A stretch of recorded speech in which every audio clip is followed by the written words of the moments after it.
Hey guys, I'm Jake from TodaysiPhone.com, and here's what's going on this week. Now, I want to tell you about a bunch of awesome giveaways that are happening in the month of December. Today's iPhone is giving away a bunch of awesome prizes. Now, this ranges from Bluetooth accessories to cases to skins, and it's not just for the iPhone 4 and the iPad. We also have old school giveaways too for those older generation devices. All you have to do to be entered into the contest is to like Today's iPhone on Facebook, and then when you see a prize you like on the wall, you just comment TIP me under it, and then you're automatically entered to win that prize. Now, keep in mind that these giveaways end on December 18th, so you should go do that as soon as possible. And as a bonus, by liking Today's iPhone on Facebook, you're also entered into the Phone Dog 100 iPad giveaway contest. And to increase your chances to win an iPad, you should like Phone Dog on Facebook, Today's iPhone, Droid Dog, Beeberry Dog, Timo News, the whole kit and caboodle. I never understood what that expression meant. And the drawing for the winners of the iPads is on January 28th. Kit and caboodle. Okay, now on to the news. Okay, now first I have some good news for anybody out there in the jailbreak community. It seems that Apple has stopped work on the jailbreak detection API. Now, what this would have done is alerted either Apple, or if your phone is issued by a company, then alert the company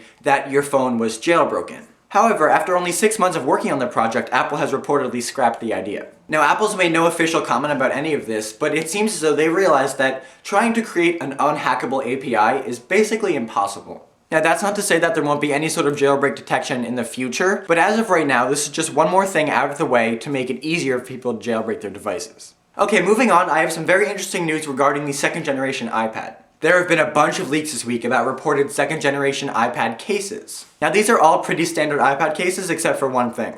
There is a cutout for a back-facing camera on the back of the cases. Now, normally I wouldn't think twice about something like this because it's so easy to Photoshop or just make a case for a device that doesn't exist.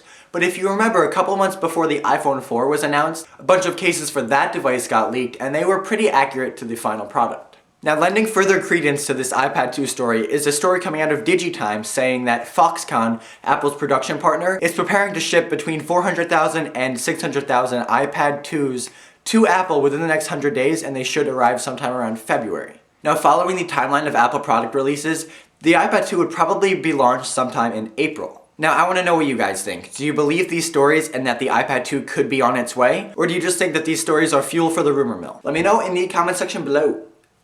Okay, now moving on, in app news, a couple weeks ago I told you guys about an email that Cam got from the developers behind the very popular iOS game Real Racing. And it basically said that the next version of the game would be out sometime soon, but it didn't give any specific details. Well, this week we have those details.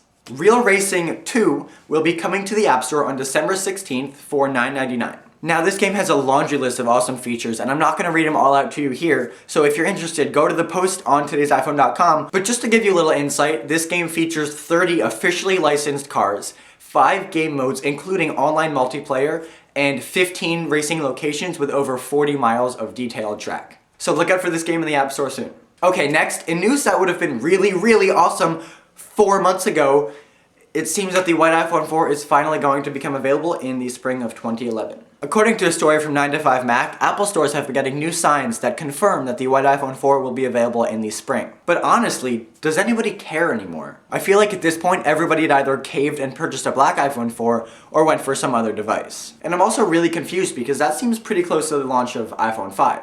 But I guess better late than never. Okay, and finally, Cam takes a look at a way to watch Flash videos in your mobile Safari web browser without jailbreaking your device or downloading a separate application. Step-by-step directions on how to do this are in the post on TodaysiPhone.com, but basically all you have to do is add a certain bookmark to your Safari web browser, and that should enable you to view Flash videos right in your Safari web browser. This is just another tool in the fight against Apple, who's fighting against Flash. Hope it helps. Well, that's it for this week, guys. Thank you very much for watching, and remember, if you have any comments or questions on anything I talked about in this video, you can follow me on Twitter at TIPJake, and I will answer your questions to the best of my abilities. Oh, and remember, for more news, views, and reviews, don't forget to check out TodaysiPhone.com.